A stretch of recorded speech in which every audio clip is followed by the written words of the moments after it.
Bonus. Trax.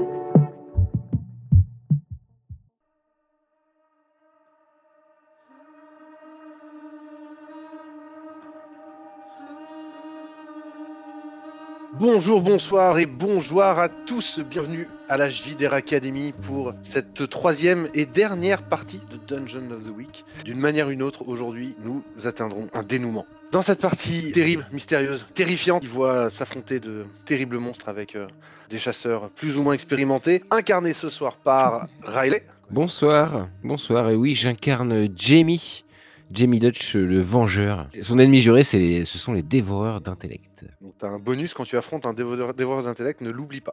On va en croiser ce soir, c'est ça que tu veux me dire. C'est un peu ça que je veux te dire.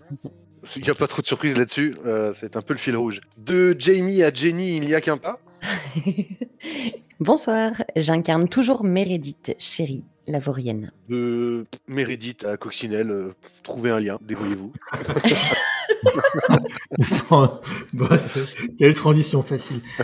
Bonsoir, donc Coccinelle, donc j'incarne Joss Belmont, le professionnel, et moi, mon ennemi juré, c'est la bande d'amateurs qui est peut-être à mes côtés.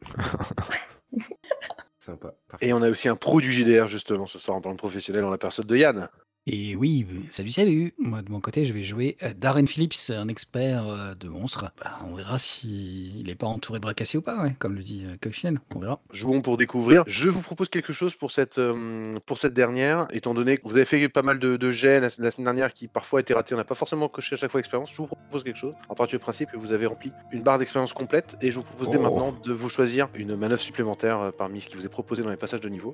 Je prends ceux qui ne me tuent pas. Si vous avez subi des dégâts en combat, gagnez plus un constant jusqu'à la fin du combat. Très bien, on part à la castagne du côté de Jamie. De mon côté, je vais prendre Ce n'est pas aussi grave qu'il n'y paraît une fois par mystère. Vous pouvez tenter de rester dans la course malgré vos blessures. Lancez plus cool sur 10, éliminez 2 dégâts et stabilisez vos blessures. Sur 7, 9, éliminez 1 dégât ou stabilisez vos blessures. En cas d'échec, c'est pire qu'il n'y paraît. Ok, parfait. Il y en a qui sentent que c'est la fin, que ça sent le sapin et que s'ils veulent survivre à la dernière, il va falloir s'accrocher. Très bien. Eh bien, moi, je vais prendre Toubib. Vous possédez une trousse de premier secours et être capable de soigner les gens qui le méritent. Voilà. Très bien. Tu seras le seul juge de savoir qui mérite ou pas. Exactement. Eh bien, moi, je vais prendre Pacte avec le diable. Vous avez vendu votre âme au diable. Choisissez une ou deux choses que vous avez reçues en échange. Richesse, célébrité, jeunesse, sexe, perfectionnement. Ajoutez +1 à 2 caractéristiques. Le paiement s'effectuera à votre mort dans 6 mois ou dans 1 an. C'est facile ça quand il reste plus qu'une soirée. J'avoue. Ok, ce que je te propose c'est que je vais essayer d'intégrer ça à un moment dans la soirée en RP. D'accord. Ok. Tu fais un pacte à un moment donné. Oui. Ouais, on va faire en sorte que ça arrive. Réfléchis déjà toi, sans nous le dire maintenant, aux deux bonus que tu veux avec ça. D'accord. Et puis quand ça arrivera, on en reparlera. Ok. Ok, ça marche. Trop bien. C'est l'aube, après cette nuit éreintante, vous avez couru de capsule en capsule, tantôt pour trouver des survivants, tantôt pour trouver malheureusement des massacres. Vous êtes assez impacté par ces images. Et de l'espoir persiste puisque sur vos bracelets bip encore une 5e capsule à quelques kilomètres est. Vous êtes remis en route avec le véhicule de Joss et les 5 survivants de la 4e capsule. Vous quittez les bois pâles, vous arrivez dans une plaine assez vaste. Et la capsule, vous la voyez de très loin. Ça a l'air calme autour. Parfait, on fait le même plan d'attaque que d'habitude, en formation. Tout de suite. Très bien. C'est ce que vous vous dites dans le véhicule, mais au fur et à mesure que vous vous approchez, vous vous rendez compte que la capsule, qui est pourtant une capsule qui appartient à la même classe vaisseau que le Magellan, a l'air d'être beaucoup plus ancienne. Mais alors, extrêmement. Elle est ultra rouillée. Elle est éventrée, mais pas sous les coups d'une attaque comme les précédentes. Là, c'est vraiment la rouille qui, petit à petit, l'a abîmée et l'a percée. Vous vous garez à une distance raisonnable de quelques dizaines de mètres. Que faites-vous? Avec ces instruments de mesure, je regarde s'il y a un niveau d'humidité ou d'acidité, enfin, toi, un peu les conditions atmosphériques, parce que je sais pas, ou un gaz. Très bien. Tu poses la question à Levi qui te répond. Les conditions atmosphériques sont tout à fait normales, monsieur Belmont. Le taux d'humidité ce matin est d'environ 32%. Alors, comment vous expliquez la capsule soit dans un tel état de rouille avancée? Je ne me l'explique pas, monsieur Belmont. Peut-être une intervention extérieure. Moi j'ai envie de sortir donc en donnant des ordres de militaires pour qu'on sorte en formation et qu'on évalue une situation qui craint. Ok, tu vas donc pouvoir lancer. C'est que c'est futé là? Je sais plus. C'est futé. C'est Tout à fait. Est-ce que t'es affûté en futé? Non. Est-ce que t'as ton futal? J'ai -1 même. T'as même pas ton futal, t'arrives en caleçon quoi. On peut filer un coup de main ou pas? Bah si, donne-moi un coup de main. Si tu expliques comment tu me donnes un coup de main, je sais pas. On va dire avec des réglages d'appareil, et aussi moi je sors et j'installe mon type de sniper. D'accord. Je le cale hein, pour pouvoir être prêt à dégommer. Et bah, on commence du coup, toi, par lancer un 2d6 plus cool. Oui. Ouais. Ah oui, d'accord, un 12. Donc tu confères plus 1 au jet de Jamie. Donc je suis à juste 2d6 du coup. Merci. J'ai fait 11. Ouais. Oh, superbe. Donc je l'aurai à 3. 3 questions. Et si j'agis en fonction des réponses obtenues, je gagne plus un constant. Alors première question, y a-t-il des dangers que nous n'avons pas remarqués? C'est à nouveau Levi qui va te répondre. Mettons que tu as lancé une détection des traces de vie. Oui, exactement. Aucune trace de vie à l'intérieur de la capsule, lieutenant Dutch. Ah. Par contre, je détecte une trace de vie indigène en approche, à 30 mètres. Ah. 27 mètres. Quelle direction? 25 mètres. Elle arrive du sud-est. 20 mètres. Je dis à l'équipe sud-est, on s'y est prêt à une attaque. Je me mets en place. On la voit arriver, ouais. Pas encore. Là, vous êtes dans la plaine, il y a des hautes herbes. Est-ce que tu veux poser tes 2 autres questions maintenant? Quelle est la meilleure façon d'entrer pour moi dans la capsule? La porte de la capsule est toujours close, mais le côté étant entièrement éventré, il y a un bon quart de la capsule qui a disparu sous la rouille. Elle est béante, donc tu peux rentrer par là. Si tu es à jour de tes vaccins anti-tétaniques, il n'y a aucun Je suis risque. à jour. Après, tu peux peut-être attendre de voir la créature avant de poser une Oui, troisième. je vais garder ma troisième question, effectivement. Ok, vous avez réglé Levi sur cette approche en direction du sud-est, et donc là c'est plus sa voix, mais juste un bip, bip, bip, qui vous indique que la créature se rapproche. Quand elle n'est plus qu'à une dizaine de mètres, le bip s'arrête. Vous entendez juste un couinement, pas extrêmement menaçant. Vous ne la voyez pas encore, les hautes herbes la cachent. Que faites-vous?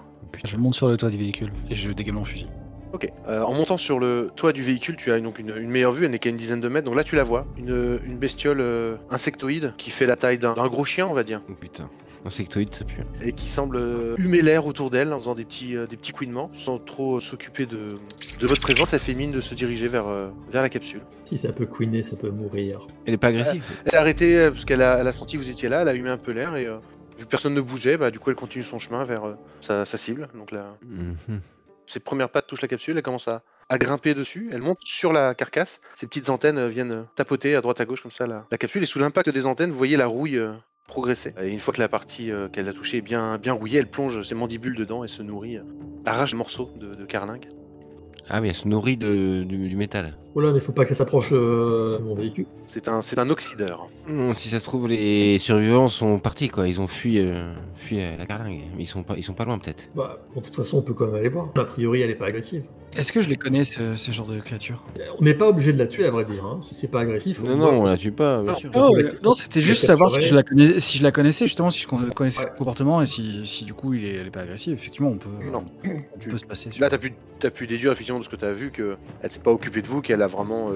Elle s'est attaquée uniquement à la capsule pour le moment. Je reste quand même en position au cas où je suis prête avec mon fusil d'assaut à la main, quoi. Moi, je serais tenté qu'il y en ait éventuellement qui aillent à la capsule et d'autres qui fassent ils circulent, Autour, qui fassent un cercle autour, voilà, pour regarder, pour Oui. chercher des Ça me traces de semble bien. pas, ce genre de choses, quoi. Mhm. Si ça vous va. Ok. Ok, qui Ah, reste d'accord. dehors? Moi, je reste dehors parce que je veux quand même surveiller la bestiole, savoir qu'elle si elle s'approche du véhicule, je tire. Tire de Est-ce bon. que Moi, je vais rentrer, alors. je vais te suivre. Bah, je reste dehors aussi. D'accord. Alors, je vais commencer par Jamie et Darren qui s'approchent de la capsule. Vous approchez prudemment. Oui. Elle s'occupe pas de vous, la bestiole, pour l'instant. Vous voyez que son œil latéralement vous regarde, mais elle continue à dévorer tranquillement. Vous êtes à 5 mètres, Wow. 3 Wow, mètres, wow. 1 mètre. Elle ne fait rien de spécial, elle continue à manger, mais au moment où vous posez la main sur la capsule, là, elle commence à À grogner comme un chat. vomir, à frotter Ah, à frotter ses élytres, à défendre son déjeuner. touche pas ma gamelle. Bah, je regarde l'expert. Qu'est-ce qu'on fait? On peut faire le tour, de toute façon. On peut faire le tour, parce qu'on n'a pas besoin de toucher la capsule si elle est entrouverte d'un quart déjà. Ouais, il y a un autre passage, si on fait le tour. Vous pouvez, si vous voulez, jeter un œil dans la capsule sans rentrer dedans, mais dès que vous allez approcher, toucher la capsule, que ce soit d'un côté ou de l'autre, elle va réagir. Ouais, on ferait un jet d'enquêter sur un mystère de loin. Oui. Ouais. Toi, il te reste encore une question en réserve, Jamie. Bah, c'est quelle est la meilleure façon de protéger les victimes, mais ça faut détourner la question. Quelle est la meilleure façon de vous protéger de la bestiole à la rigueur? Oui. Ok. Elle semble avoir un appétit vorace pour tout ce qui est métal ferreux. Donc peut-être une diversion est possible. Non, mais un truc ferreux. J'ai pas une caisse. Je dois avoir une caisse à outils dans mon. Ouais, bien sûr. On Eh démonte ben, un on a- bout de camion, ouais. je pose la caisse à outils quelque part et puis j'attire son attention pour qu'elle voit en fait. Avec des petits boulons comme ça, comme des croquettes pour c'est chat ça, des petits- spéciales. Des petits boulons. Je lui lance des petits boulons et puis. T'as l'habitude des objets domestiques, des animaux domestiques, donc tu mets des boulons dans une conserve et tu les secoues comme les gens qui appellent leur chat qui ça. fugue en secouant les croquettes. Je lui montre une clé à molette pour qu'elle fasse le beau, tu sais. Qu'elle fasse le beau, très bien. C'est bon. Le Sassan fonctionne effectivement, elle dresse la tête, elle dresse ses antennes, elle frétille de manière assez frénétique et elle s'oriente dans ta direction et d'un bond elle quitte la capsule et se déplace très rapidement. Ça c'est du côté rageuse ça. Allez bien. Mais par contre elle se dirige très concrètement dans ta direction. T'as la clé à molette dans la main, la caisse à outils est à tes pieds, Il faut... elle te fonce dessus là. Je lui lance la clé à molette, enfin Dans la côté. gueule. Non, pas dans la gueule, mais plus loin. Au loin, quoi. Ouais. Au loin. Ok. Et puis, Elle se détourne, elle l'attrape au vol, mais clairement c'est la caisse à outils qui l'intéresse. Là elle fonce toujours sur toi, elle a la clé à molette dans la bouche. Mais... bon bah je laisse la caisse à outils Et et je m'écarte. Ouais. Ok, et donc là tu la vois, elle fouille dedans, ses antennes tapent dessus, tout s'oxyde à vitesse grand V, c'est impressionnant à voir. Et Eh bah dis donc. elle grignote et elle laisse donc le champ libre à nos deux amis. Mais avant qu'ils jouent, Meredith, toi qui étais dehors également, qu'est-ce que tu as fait pendant ce temps-là? Je reste en vigilance pour voir ce que fait la bestiole. Ok. Jamie, Dutch, maintenant que vous avez vu la bestiole s'éloigner, vous avez accès à la capsule. Vous étiez à 1 mètre, donc vous pouvez très facilement pénétrer à l'intérieur. Elle est effectivement plutôt vide, à l'exception d'un corps. Il y a un homme en tenue du Magellan, mort, et vous voyez une bestiole telle que celle que vous avez vue sortir de la tête du hibbours, morte également, accrochée à son visage. Elle avait manifestement une patte déjà dans son oreille, mais le pauvre diable s'est débattu et donc lui a planté une barre de fer en travers du cerveau-corps. Et voilà, les deux sont morts ensemble dans cette étreinte finale, mais c'est la seule personne à bord. Il n'y a pas de traces au niveau de la capsule, de traces de pas qui partent de la capsule. Fais-nous un jet d'enquêter sur un mystère, s'il te plaît. Je peux te donner un coup de main. 2d6 plus cool, Jamie. Oui. Plus un, ouais. Mais je suis exposé s'il y a un souci. D'accord. Donc ça te donne combien à toi, Darren? Ça me donne 12 du coup. 12, oh là là, ok. Bah, que s'est-il passé, je pense déjà, c'est cette circonstance. Ok. Tu regardes les indices que tu peux voir et tout porte à croire qu'il y a une bataille assez rude ici, qui a eu lieu cette nuit, puisque le sang est à peine coagulé. Et étant donné tout ce qui est renversé à l'intérieur, les quelques taches de sang que tu peux voir, tu peux te douter que c'est pas uniquement la personne qui est étendue au sol là qui s'est débattue, mais probablement toutes les personnes qui étaient présentes dans la cabine. Il y a eu une bagarre générale. D'accord. Et y a-t-il quelque chose de caché par ici? Eh ben, tu vas pouvoir, si tu le souhaites, retirer l'objet contondant que le pauvre cadavre a planté dans la tête du dévoreur d'intellect. Avant de le retirer, je m'assure bien en touillant un petit peu, histoire d'être sûr qu'elle est bien morte. Il est bien mort. Et je la barre de fer du coup. Et en fait, c'est une barre de fer, mais qui se termine d'un embout à choc électrique. C'est donc une matraque électrique. Le gars, dans la panique, ne s'en est pas servi que comme matraque, il l'a carrément planté et activé, ce qui manifestement a l'air d'avoir un effet plutôt efficace sur les... Ressortez de la capsule, il n'y a rien d'autre à découvrir ici, vous rejoignez les deux autres et que décidez-vous de faire? L'oxydeur est toujours en train de finir sa caisse à outils. Je propose au groupe qu'il faut qu'on fasse tout le tour, quoi. Il y a peut-être une grotte ou quelque chose, un endroit caché où se trouvent d'autres survivants. Ils ne pouvaient pas être tout seuls dans la capsule. À moins qu'ils soient enfuis de façon lâche. Oui, ou alors ils sont possédés, peut-être qu'il y en a qui sont partis possédés, et dans ce cas il faut s'en débarrasser. Peut-être. On est en train de discuter de ça quand les 5 survivants qui sont dans le véhicule, qui vous attendaient sagement, sont sortis pour se dégourdir les pattes, peut-être pour les pisser derrière un buisson. Faites attention, hein. Et il y en a un qui vous dit regardez là, il y a des traces de pas qui viennent de la capsule. On accourt pour vérifier. On les a pas vus, il faut qu'ils soient les figurants qui servent à rien, quoi. Où sont les professionnels, là? Vous qui êtes aguerris pour la plupart au pistage, vous pouvez compter le nombre de personnes. Il y a bien 4 personnes qui marchent, qui n'ont pas l'air de... qui marchent d'un pas pressé mais sans courir, en direction de l'ouest. L'ouest étant la direction opposée de là où on arrive, c'est ça? Enfin, ils cherchent pas... C'est là d'où vous venez. Ah, c'est là d'où on vient, d'accord. Ils vont en direction effectivement des précédentes capsules et donc en direction du camp. D'accord. Sur votre radar, vous avez fait le tour, il n'y a plus d'autres capsules dans votre secteur à visiter. D'accord.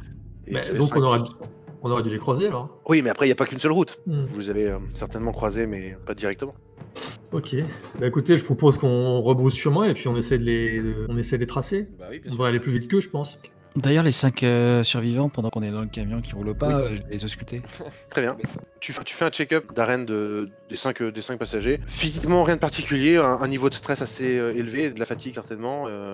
L'atterrissage d'urgence de la capsule les a secoués. Ils ont eu peur quand ils ont entendu la bestiole, le Libours, hier soir rôder autour de leur capsule, mais n'y ont pas été directement confrontés, ils n'ont pas de plaie plus que ça.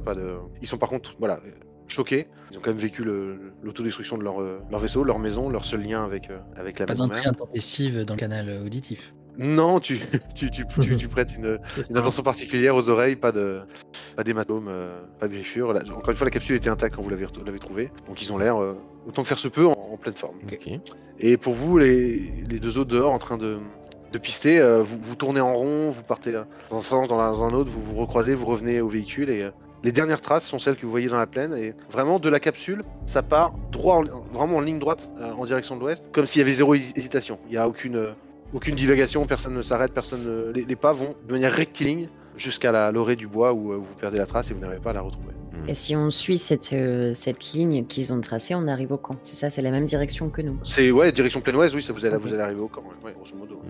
Un peu étonnant cette procédure. Enfin, je sais pas, ils se sont battus, ils s'arrêtent pas, il y a rien. Enfin, je sais pas. Si, c'est un peu étonnant. C'est pas un comportement entièrement naturel, ouais. S'ils ont tué un cerveau, un dévoreur dans la capsule, rien ne nous dit qu'il n'y en avait pas d'autres. Bah, exactement. Donc s'ils sont sous influence, ils ont ni faim, ni soif, ni fatigue, ni rien, quoi.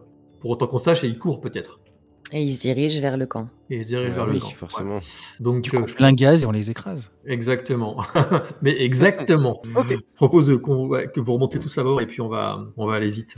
D'ailleurs, on va même prévenir le camp, d'ailleurs. Je demande à Levi de mettre en contact avec le commandant pour le prévenir d'une situation potentiellement dangereuse. Tout de suite, monsieur Belmont. Quelques secondes se passent.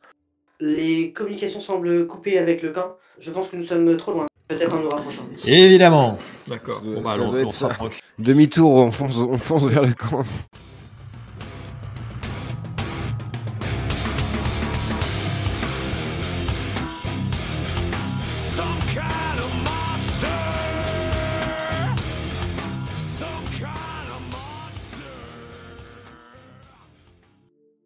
Vous arrivez au camp, on est sur les coups de midi, vous n'êtes pas arrêté, donc la traversée était plus rapide que la veille. Vous avez retenté sur la route de contacter la base, à une distance même raisonnable de 2-3 km où vous savez que normalement vous êtes à portée. Il n'y avait toujours pas de réponse. Les coms semblent offline. Vos Levi personnels fonctionnent, vous pouvez toujours interroger Levi. Vous ne pouvez pas communiquer d'un bracelet à l'autre. Donc potentiellement, il y a une hypothèse comme quoi ils sont tous infectés en fait.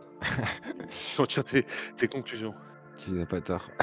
Votre véhicule approche lentement dans le hall, ce grand carport. Comme à ton habitude, Joss, tu vas parquer ton véhicule dans le garage, où d'autres véhicules sont d'ailleurs encore présents. Et vous descendez tous et être accueillis au moment où vous retournez à pied dans le hall par les agents de sécurité habituels, rien de particulier de ce côté-là. Parmi eux, Meredith, il y a l'officier Hook, qui, comme tu le sais, t'a dans le pif. Oui, tout à fait. Tu peux nous raconter comment ça s'est passé, comment tu as attiré son courroux? Une dispute par rapport au fait que je sois une femme et que cet officier me prenait de haut, de par le fait que lui est un homme. Ah, donc c'est de sa faute alors, c'est ta version. C'est ma version, tout à fait. C'est toujours de la faute de l'autre pour Meredith. Bah oui.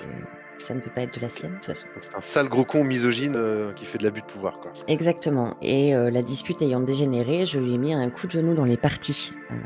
Ce qui, forcément, n'a pas joué pour mon cas. Et maintenant, il me déteste et dès qu'il peut m'écarter soit d'une information, soit d'une mission, il ne se fait pas pris. Ok. Ils sont 4 à vous accueillir. Ils font signe d'approcher avec les survivants. Puis l'officier Hook s'approche. Bienvenue, bon retour au bercail. Il est assez affable, son sourire plus que ça, mais quand il te voit, Meredith, il change un peu de ton. Est-ce que je peux vous demander d'escorter les survivants jusqu'au pôle médical, histoire qu'ils soient pris en charge et auscultés? Si besoin, vous aurez vous aussi bien sûr la possibilité de vous soigner et de vous restaurer si vous le souhaitez. Par contre, consigne de sécurité du chef de camp Blair, aucune sortie n'est autorisée jusqu'à nouvel ordre. Dites-moi, vous avez une explication sur le fait que les communications fonctionnent plus? Il reste un peu interdit, sans te dire ni oui ni non en fait, comme si tu savais pas de quoi tu parlais. Ok. Bah essayez, Hook. Vous allez voir. Oh, écoutez, je n'ai pas de temps avec vos idioties, j'ai reçu les consignes. Écoutez, vous revenez tout juste du vaisseau, donc vous calmez, on a fait une mission de sauvetage, on a toutes les raisons de prendre nos précautions, donc vous allez respecter notre volonté, et vous allez faire un test pour vous rendre compte de la situation. Donc, tout le monde passe un test. Darren, en fait, il faudrait qu'on arrive à trouver un moyen de... Je sais pas, Est-ce qu'on peut identifier s'il y a un parasite ou pas avec un scan? Oui, c'est ça. Bah, on peut essayer, mais pour ça, il Et faut au pôle médical aussi, je pense qu'il faut checker tout le monde, parce que là c'est quasiment sûr qu'ils sont infiltrés en fait. Et Hook, j'aimerais bien savoir pourquoi il n'y a plus de sortie aujourd'hui. On est à la moitié de la journée, donc... Vous la ramenez pas. Ce sont des ordres qui viennent directement du chef Blair. Vous n'avez pas à discuter pourquoi du comment. La situation est assez grave comme ça. Oui, j'avais oublié qu'il fallait taper un peu plus bas pour que vous commenciez à écouter ce qu'on vous racontait, effectivement. Il fait une petite grimace, là, sa bouche part sur le côté, là, il semble se souvenir de la douleur de votre dernière rencontre. Et oui, bon. On ira chercher les informations ailleurs, c'est pas grave. La base est en lockdown, c'est tout ce que je sais. Bon, de toute façon, on va aller, une fois qu'on aura amené les survivants au pôle médical, on va aller directement parler avec le chef de la base. Donc si vous rendez donc tous au pôle médical, vous y faites rentrer les 5 survivants qui donc vont patienter en attendant que quelqu'un vienne les ausculter. Et vous reconnaissez parmi les gens présents dans le pôle médical en train de vaquer à leurs occupations une des survivantes que vous avez sauvée la veille au soir, le docteur Osborne qui est toujours là avec sa blouse tachée, ensanglantée, déchirée. Elle fait les 100 pas, elle semble très agitée et refuse de se laisser approcher par quiconque du personnel de la base. Et au moment où vous arrivez avec les survivants, je vous rappelle que vous aviez donc 5 survivants, vous aviez également une personne inconsciente avec vous, Lewis Randall, que vous avez retrouvé dans une capsule Oui, un peu plus tôt. Oui, c'est là, oui. Et voilà. Et au moment où elle le voit, le docteur Osborne se lui dit « Mon Dieu, mais que lui est-il arrivé ? Lewis, c'est vous, ça va ?» Elle se rend compte qu'il est inconscient. Et elle commence, elle, à l'ausculter. Malgré le fait qu'il ait des coupures, des lacérations quand même partout sur le corps, vous voyez, elle regarde particulièrement sa tête et ses oreilles. Elle est la seule à s'occuper de lui. Les autres survivants sont assis sur des chaises à attendre leur tour et personne ne semble s'occuper d'eux. Je vais parler au docteur Osborne et je vais essayer une manœuvre de manipulation pour arriver à comprendre ce qu'elle sait exactement. Donc c'est charme. Si c'est un 7, moins 1, 6. Ok. Docteur, vous semblez avoir une procédure diagnostique extrêmement précise. Qu'est-ce que vous cherchez exactement? Vous savez ce que vous cherchez, on dirait. Est-ce qu'il y a des choses, en fait, que vous ne avez pas dit? Docteur, tout de suite, elle sursaute, elle voit que tu parles, elle fait un jet en arrière avec sa main en avant. Vous approchez pas. Et elle a la main droite face à toi, en mode comme si elle voulait te pousser plus loin, et la main gauche sur Louis comme pour le protéger. Et elle semble très nerveuse. Calmez-vous, enfin, je veux pas vous faire de mal, mais dites-moi, vous cherchez quoi exactement? Peut-être qu'on peut vous aider. Tournez la tête là pour voir. Regardez par là. Je regarde pas. Ok, regardez de l'autre côté maintenant. Faut qu'on se teste nous-mêmes. Ouais, bah je me laisse faire, voilà. Ok. Bon, elle se calme un petit peu. Vous étiez de l'expédition qui nous a récupéré hier soir, je crois. Oui, et on a vu des choses, et on comprend exactement ce que vous cherchez. Maintenant, on devrait savoir ce que vous savez, vous. Pas ici, on peut pas parler ici. Vous avez parlé avec le chef de la base? Oui, moi je veux bien lui parler au chef d'ailleurs. Ouais. Je l'ai pas croisé. On nous a amenés ici dès qu'on est arrivé hier soir à pied avec les 2 autres personnes qui étaient dans la capsule avec moi. Donc, elle vous met un peu à l'écart pour parler. Bien sûr, elle a inspecté les oreilles de chacun d'entre vous, vérifié qu'il n'y a pas d'hématome. On est rentré ici hier soir. Après, vous nous y avez trouvé avec les deux soldats que vous nous aviez envoyés. Il y avait un Jordi, je crois. Oui. Et Jim. Oui. Et voilà. Et on m'a amené ici dans la nuit, soi-disant pour me faire ausculter, mais moi je sais ce qu'ils veulent. Et je les laisserai pas me toucher. Les 2 autres gars qui étaient avec moi dans la capsule, là, ils les ont auscultés, et je les ai pas revus depuis. Ni Jaden, ni Glenn. Est-ce que vous savez s'il y a des personnes qui sont arrivées avant nous et qui sont arrivées au pôle médical en disant être des survivants d'une capsule? Non, de ce que j'ai compris, quand on est rentré hier, il y a eu une autre alerte, d'autres capsules sont posées à l'ouest. Je ne sais plus, 2 capsules je crois, et Jordi et Jim qui venaient de revenir se sont portés volontaires pour aller chercher, et donc sont partis avec deux autres volontaires. Ils sont repartis. Ouais, en direction de l'ouest, ouais. Dans la nuit, je les ai pas revus. Qu'est-ce qui est arrivé à Lewis? Une petite attaque d'Ibours. L'Ibours, des grosses créatures. Ibours, c'est quoi? Une immonde de choses qui vit sur cette planète. Encore une. Vous avez vu ce qui... Et là, elle baisse le ton encore. Vous avez vu ce qu'ils peuvent faire? Vous avez une seule idée de ce qui s'est passé sur le Magellan? Les choses ont été lâchées. Il y a des bestioles qui ont été ramenées sur le Magellan depuis Coloris. Des choses qui auraient jamais dû quitter la surface. Elle a un petit sourire en coin parce qu'elle se rappelle que c'est elle qui l'a nommé comme ça. Des dévoreurs d'intellect, une sorte d'horribles cerveaux sur pattes qui vous sautent au visage, qui vous lacèrent, qui rentrent dans vos pensées et qui rentrent physiquement dans votre tête et prennent complètement possession de... On voit bien. Non, la question c'est est-ce qu'ils sont entrés dans cette enceinte? Ils sont partout, ils sont là, ils vont nous affecter tous un par un. Je propose qu'on aille parler avec le chef du camp. Oui, je suis d'accord.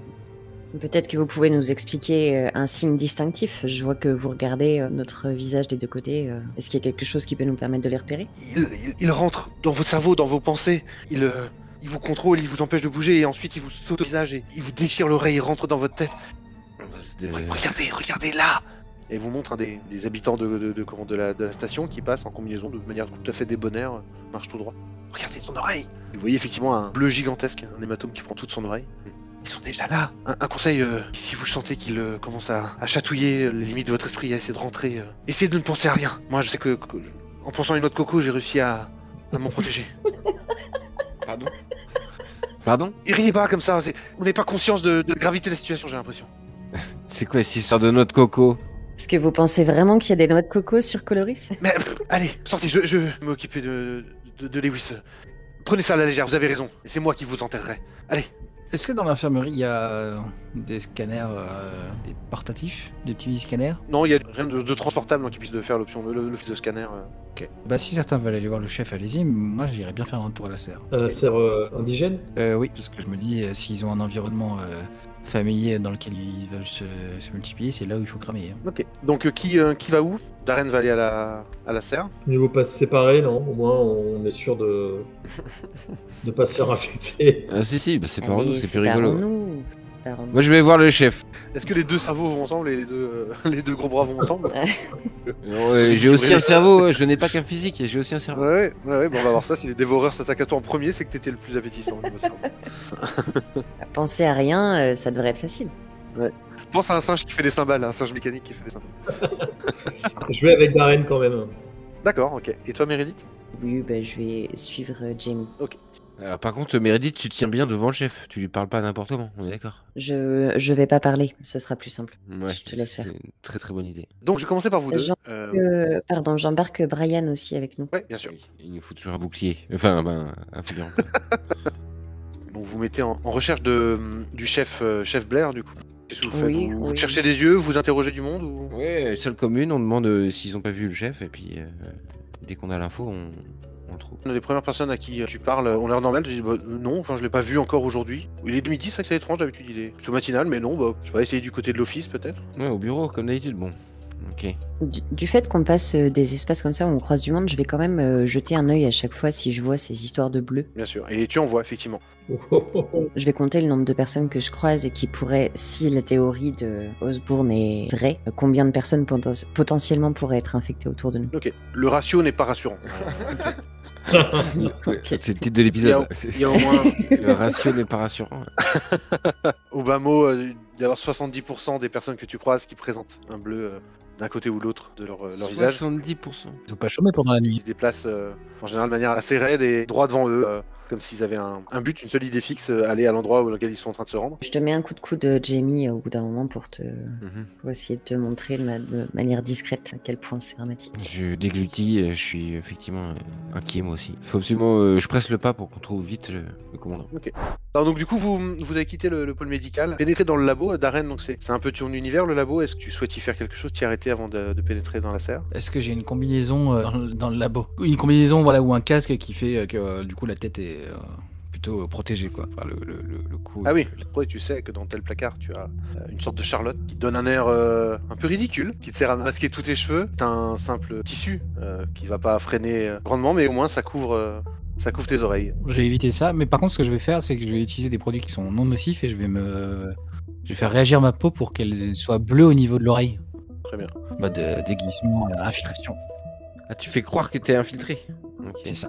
Joss, tu vois Darren s'arrêter et commencer à mixer quelques produits. On se badigeonner, ouais. Faire un liquide bleu et dont il se badigeonne le côté de la tête, est-ce que tu souhaites l'éviter? Non, et je lui dis, Darren, en fait, puisqu'on on a un moment, je voulais vous dire, ce serait bien, si vous êtes d'accord, qu'on se débarrasse pas de l'ensemble de ces créatures. Ce serait très bien pour la science de pouvoir en garder un spécimen vivant. Oh, vous savez, j'ai déjà entendu ça quelque part. Généralement, ça a mal fini. Par exemple, je sais pas moi, le vaisseau qui était en orbite. Oui, mais ça, c'est, je pense, j'étais pas sur place, c'est un accident regrettable qui aurait jamais dû arriver. Par rapport à vos... Oui, je connais vos intérêts. Je connais À vos expériences, je pense qu'il y a, vous savez, il y a des gens qui seraient très très heureux de financer très très généreusement vos recherches, quelles qu'elles soient. Oui. Simplement, ça serait bien d'avoir un spécimen.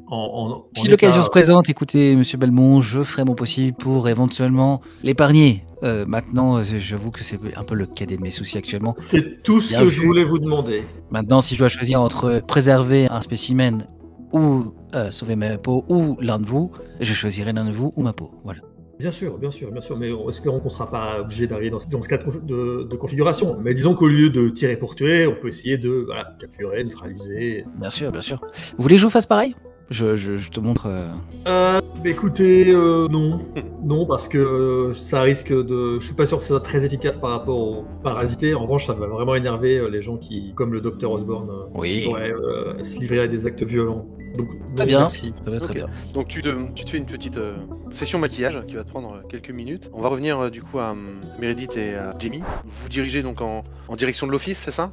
Bah oui. Du bâtiment office, ok. Donc vous passez par le bâtiment communication qui est désert, ce qui est étonnant car il n'est jamais désert. Il y a toujours de l'effervescence, il y a toujours des techniciens dans le coin et des opérateurs. Il est désert et surtout vous remarquez en passant devant la pièce vitrée dans laquelle sont les serveurs sur lesquels est stocké Levi, votre IA personnel mais également de la base. Les ordinateurs, les serveurs ont manifestement été détruits, saccagés, vandalisés. Ah bah c'est malin ça. Ça explique pourquoi les communications entre vous et l'extérieur ne fonctionnent plus. Ok. Tout est détruit et surtout c'est désert, le bâtiment est entièrement vide. Vous continuez vers le sud sans rencontrer pour l'instant âmes qui vivent.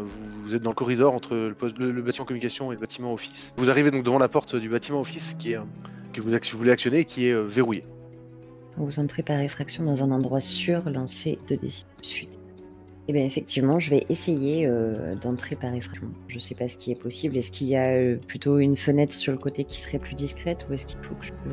Alors, vraiment comme tu le souhaites ou tu veux crocheter, enfin vraiment, tu choisis ta méthode. Eh ben, le crochetage alors. Ok. Si tu veux aider Jamie, tu peux peut-être remonter le couloir et faire guetter. Surveiller quoi. Ouais, Ouais. très bien. On peut faire un petit jet de plus cool. C'est ça. C'est oui, mais je suis exposé si ça tourne mal. Ok. Et toi, Meredith?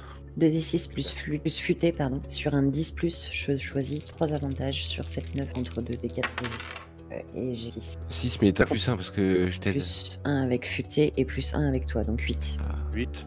Donc c'est un oui mais, donc ça te donne 2 avantages, c'est Je ça? choisis, oui, vous entrez sans vous faire remarquer, vous ressortez sans vous faire remarquer, vous ne laissez pas le bazar derrière vous ou vous trouvez ce que vous étiez venu chercher. Je vais entrer sans me faire remarquer et je vais trouver ce que j'étais venu chercher. Très bien. Tu arrives à ouvrir la porte, tu te glisses à l'intérieur sans faire de bruit. Et avant qu'on voit ce qui se passe à l'intérieur, Jamie, tu es interpellé au bout du couloir par quelqu'un qui t'a vu dans le bâtiment com et qui dit Lieutenant Dutch, Oui. venez, il y a Jordi qui est revenu. Ah bordel, Jordi. Je regarde derrière moi, voir si Meredith est entrée.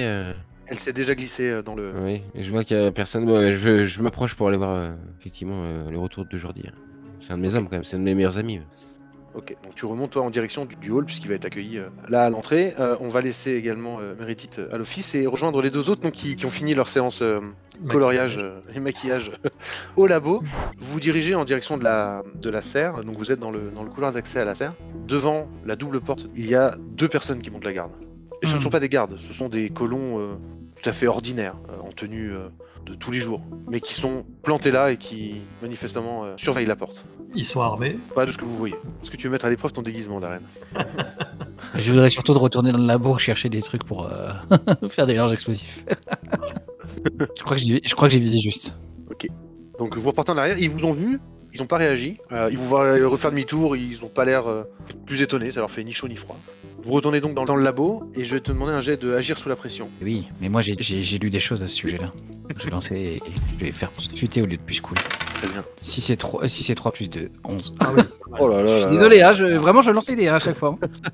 Donc toi tu cherches de quoi faire quelque chose d'étonnant, d'explosif. L'idée ce serait effectivement quand on est dans la serre enfin si on arrive à atteindre la serre, de créer quelque chose soit d'explosif, soit qui permet de propager le feu rapidement quoi. Très bien, ça va te prendre un petit temps de faire ça. Pendant ce temps-là, Joss, est-ce que tu voulais faire quelque chose? Non, moi je le suis parce que je me dis qu'il doit avoir une idée en tête, qu'il a quelque chose d'utile alors que moi sous la main j'ai rien et j'ai pas envie de confronter tout seul les deux colons. Je reste avec lui. En maugréant parce qu'on perd du temps, mais voilà. D'accord, donc le temps que vous bricoliez ça, je vais revenir sur Jamie. Jamie, tu arrives au hall où tu croises effectivement Jordi qui arrive assez énervé, assez mouvementé. Il est avec Jim de l'équipe de Meredith. Ok. Et il marche d'un pas décidé. Est-ce que tu vas Oui, alors... je l'interpelle, bien sûr.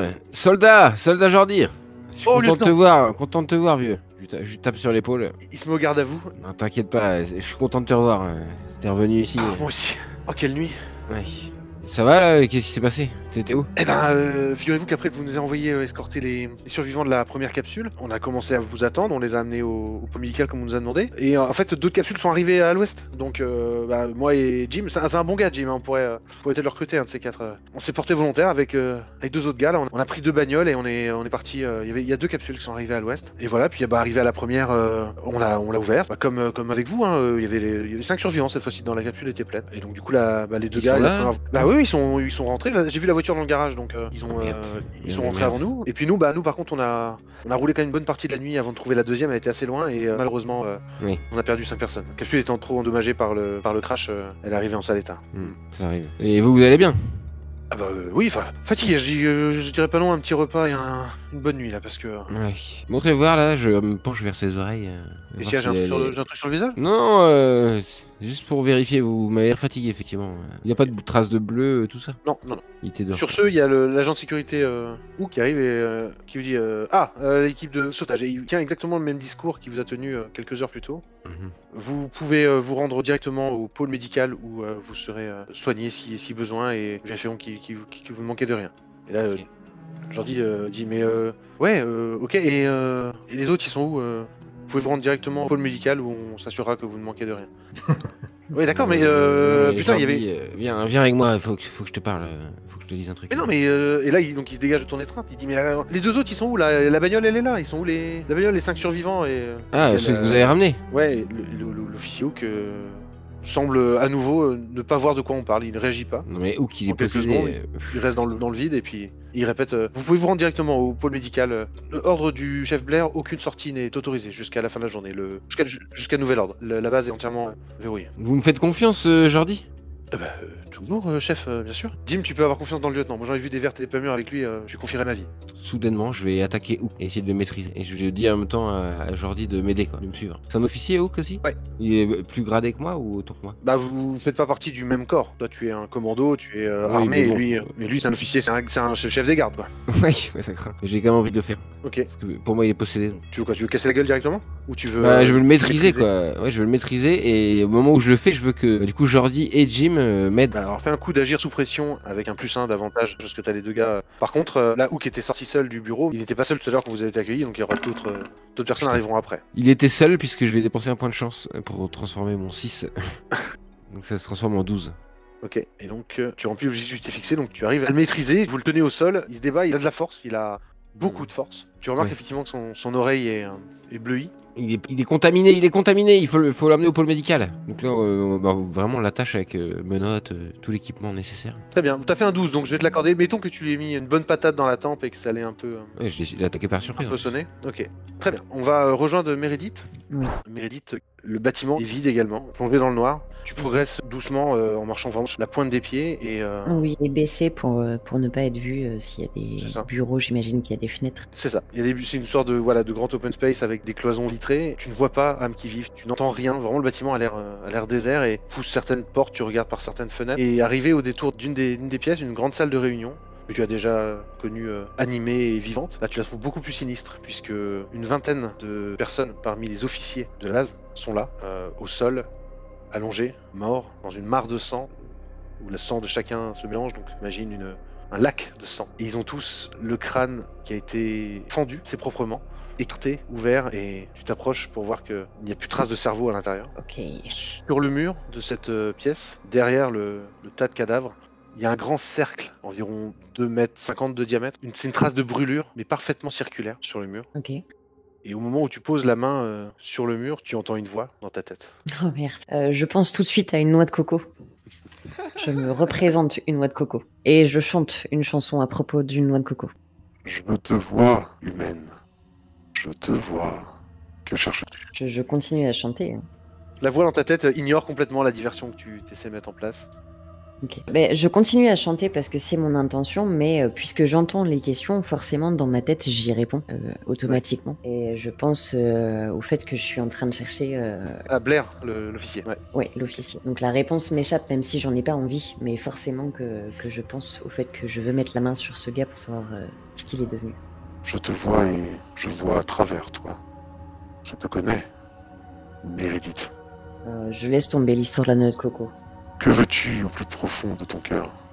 Et là, t'as des flashs visuels. Tu vois des dévoreurs d'intellect, comme celui que tu as vu hier soir sortir de la tête du bourse, comme celui que tu as vu ce matin, mort à moitié enfourné dans l'oreille d'un pauvre malheureux. Mais là, tu en vois des dizaines, des centaines, des milliers peut-être, grouillés au sol. C'est une vision qui normalement t'aurait semblé apocalyptique, dégueulasse. Mais là, tu sens plutôt familière. Ça grouille de partout, plein de cerveaux avec des pattes. Et tu as d'autres flashs et tu vois une créature... une silhouette humanoïde, mais plus grande qu'un humain normal, la peau mauve, les tentacules qui terminent le bas de son visage, et soudain ses yeux qui te transpercent. Que veux-tu? Je sursaute, je lâche un petit cri et je veux frapper plus fort et je veux pouvoir protéger l'équipe, ce qu'il en reste. Tu veux être plus puissante. Tu veux dominer les hommes qui t'entourent, c'est ça? Les hommes, pas vraiment. Les choses qui se... Rappelle-toi que je lis dans ton esprit, je vois. Je sais. J'ai malheureusement une pensée pour Hook et je me souviens de la satisfaction que j'ai eue à lui exploser les couilles. Et donc t'entends comme un rire. Plus qu'entendre, tu perçois. En fait, t'as le sentiment d'un rire, la sensation d'un rire, comme si toi tu riais alors que tu es parfaitement immobile. Et ton cerveau frétille comme si tu étais en train de rire, comme si tu t'avais raconté la meilleure des blagues. Ainsi tu veux de la puissance, soit, mais en échange, tu travailleras pour moi. Sur quel genre de travail? Ou ne t'inquiète pas, j'ai usage d'un mental comme le tien. Tu me serviras, comme l'esclave que tu es. Dans ma tête, la situation là qui est autour de nous repasse rapidement et je comprends ce qui nous attend dans quelques jours, voire quelques heures peut-être. Si j'ai la possibilité de devenir plus forte et... Rappelle-toi que je vois en toi, pas besoin de me répondre. Je sais que tu m'as déjà répondu. Ok. Et la connexion se perd, les images disparaissent de ta tête et tu te retrouves à nouveau dans la pièce. Je vais rester là quelques secondes un peu sidérée par ce qui vient de se passer, malgré tout. Ok. Et plutôt dans le sens où je vais me sentir un peu renforcée, je vais ressortir de là sans plus prendre aucune précaution au niveau discrétion. Dans le but d'aller retrouver Jamie qui pour moi m'attend à la sortie. Quoi. Et toujours dehors, bien sûr. Ok. Darren et Joss, on va revenir à vous deux. Donc vous avez bricolé votre... C'est quoi, une grenade, un cocktail molotov, ça prend quelle forme? C'est deux produits que si on mélange et qu'on laisse un petit moment, ça fait boum. Ça fait boum, ouais. D'accord. Donc pour l'instant, c'est parfaitement inoffensif, mais... Ok. T'en as informé Joss, il est capable de les manipuler aussi? Oui. Ok. Et même si le cours de bio le faisait chier. N'est-ce pas, Joss? J'ai toujours une opinion particulière sur les oreilles bleues, mais bon. Vous vous rendez à nouveau dans le sas en direction de la serre. C'est toujours votre objectif de rentrer dans la serre? Ouais. Ok. Ouais. Je vais directement sur les deux là et je leur dis avec aplomb qu'ils sont demandés par le chef de la base dans l'office tout de suite. Personne ne doit rentrer dans la serre. Ordre du chef Blair. Nous n'allons pas rentrer dans la serre. Vous devez maintenant aller voir le chef Blair et c'est maintenant nous qui restons et qui gardons la porte de la serre afin que personne n'entre dans la serre. Ils se regardent l'un l'autre. Ce n'est pas ce qu'on nous a dit. Et là, tu sens un titillement dans ta tête. Quelqu'un est en train de te sonder. Je vais te demander un jet de 2d6 plus cool. Mon conseil est de penser à une autre coco. Pendant que Joss parle, les deux ont l'attention sur Joss ou... Oui, parce que c'est lui qui a parlé, donc toi, c'est comme si t'avais pas vu. Quand ils seront concentrés à fond, je vais essayer de porter un coup de matraque directement au niveau de la nuque de l'un d'entre eux. Ok. Alors? J'ai donc un résultat total de 9, mais je vais utiliser un point de chance pour passer à 12. Ok. Tu as raison. Tu parviens à résister, en tout cas à faire le vide dans ton cerveau, au moment où tu as senti cette présence te sonder. La présence ne te fait pas plus invasive que ça, tu la sens comme se retirer. Tu ne représentes pas de menace pour lui. Du coup, ils se sont regardés, mais ils s'exécutent pas en fait. Je leur ai dit qu'ils étaient attendus, qu'on prenait leur place. Ils ont leurs ordres, c'est de rester en place, ils comptent pas en bouger. Sans prévenir, je fous un coup de matraque. Sans y avoir pensé, en fait, presque de manière un peu comme un réflexe, comme un geste automatique. Voilà. Ok, au premier qui passe à portée, quoi. Au premier qui a porté, ouais, exactement. Ok, tu vas pouvoir tenter un jet de casser la gueule. 8. Tu bénéficies d'un effet de surprise, donc le premier ne voit pas le coup venir, prend donc un coup de matraque... Non, c'est un coup de quoi, de matraque électrique? Ouais. Matraque électrique dans la nuque. Ok, ça va le paralyser sur le coup, le premier, par contre le deuxième va réagir au quart de tour et te balancer un coup de protection du visage. La personne pourtant ne ressemble à rien, c'était une personne très ordinaire, et là il te tape avec une force prodigieuse, tu as l'impression d'avoir un semi-remorque qui vient de te rentrer en pleine face. Tu vas perdre immédiatement 2 points de vie et tu te retrouves projeté contre la paroi derrière toi. Ok. Est-ce que tu fais quelque chose, Joss, au moment où tu vois ta reine s'emporter? Je sors mon 9 mm Ok. Et je tire dans la gorge du... Non, pas dans la gorge, dans la tête. Ok. C'est pas cela que j'ai gardé comme... C'est pareil, tu vas pouvoir tenter un jet de casser la gueule. Ouais. 4 et 2, 6 et 1, 7. J'aurais utilisé un autre point de chance parce que sinon ça va être catastrophique. Donc 12. Ok, là ton coup est du coup plus précis que le coup de matraque de Darren, donc tu vas le toucher en pleine tête, qui va occasionner des dégâts et à la personne et à la créature qui est à l'intérieur, et elle va s'écrouler directement face contre terre. Celui qui est encore debout, qui a pris le coup, va s'en prendre du coup à Darren. Il va se battre avec les armes qu'il a à disposition, c'est-à-dire ses poings, mais il commence à taper sans retenue, vraiment comme un gorille qui essaierait de taper un rival. Et donc il profite du fait que tu été projeté contre le mur, que tu sois un peu KO au sol, et qu'il te fond dessus, et il abat ses poings à multiples reprises. Tu vas perdre 2 points supplémentaires. Attends, qui, moi? Ouais. Bah ouais, c'est bien, je viens de franchir la barre des... Tu vas moins bien. Aïe. Je suis instable. Ok, vous pouvez agir tous les deux à présent. Donc là, l'humain infecté est au-dessus de toi, en train de te rouer de coups, avec une frénésie terrible. Je vais essayer de foutre la matraque directement au niveau du crâne pour le faire carrément cramer les fusibles. D'accord. J'utilise un point de chance, voilà, j'ai fait 5. Ok. Donc, elle est en train de te frapper, la matraque est roulée un petit peu loin à côté de toi, tu tâtonnes, ta main trouve la matraque, et t'as la force de diriger en direction de sa tête et d'appuyer sur le bouton et la décharge, le tout en pleine tempe. Il s'arrête d'un coup, vraiment c'est net, il est toujours au-dessus de toi, il a les bras levés, il est comme frisé en fait. Et là il se met à convulser, à trembler de sous son corps, sa tête s'agite de droite à gauche dans un tremblement frénétique, et soudain le crâne explose, un dévoreur d'intellect en bondit. Just tire, s'il te plaît. Alors bute-le quoi, peu importe le moyen, bute-le. Je vais le buter, ouais. Allons-y. Donc bah je bute le dévoreur. Okay. Tu prends le temps de vider, la bestiole se déplace relativement vite, mais tu suis du canon et d'une balle bien tirée au moment où elle s'échappait, qu'elle allait se glisser dans la serre, une balle l'arrête en pleine course et projetant de la cervelle sur la porte automatique qui à ce moment-là du coup s'ouvre, vous laissant entreapercevoir l'intérieur de la serre, votre objectif. Et tes coups de feu ne sont pas passés inaperçus car de la serre, une dizaine de personnes sont en train d'accourir dans votre direction. Bah là, moi, si les portes sont ouvertes, je balance mes 2 flacons, ça pète et on se casse. Ouais. Et les portes sont restées ouvertes? Bah, c'est les portes automatiques, donc elles sont ouvertes devant vous, vous avez vu la foule foncer sur vous, donc on en était là. Ah oui, très bien. La narration, donc effectivement, tu peux avoir le temps de balancer ta fiole. Ça crée une sorte de mur de flammes qui endommage en tout cas quelques-uns, les premiers arrivés, et freine les autres. Mais ça va permettre effectivement de couvrir votre fuite. Par contre, vous le savez, vous avez été vu par certains spécimens, vous avez été reconnus, vous pouvez fuir, mais vous pourrez plus passer totalement inaperçu dans la foule. Bah du coup, j'enlève mon... enfin, je frotte Ton mon maquillage. J'aurais bien voulu que tu le testes, ça n'aurait pas marché du tout, je te le dis tout de suite, mais je trouvais ça drôle de te laisser tout jouer ça. Je vais revenir à Jamie. Tu es avec Jordi et Jim. Vous tenez fermement l'officier Hook. Vous l'empoignez et vous le traînez avec vous en direction, tu m'as dit, du pôle médical. Oui, du coup, oui. Ouais. Meredith vous rejoint, qui arrive du sud. Et tu les vois, du coup, Meredith, tous les trois, avec ta victime préférée, l'officier Hook, dans les mains. Comment tu réagis? Je lui dis tout de suite, il est infecté. Il faut absolument le mettre en quarantaine. Et peut-être que Darren peut l'étudier.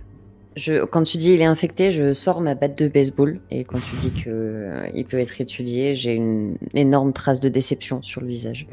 Très bien, bah, je vous accompagne.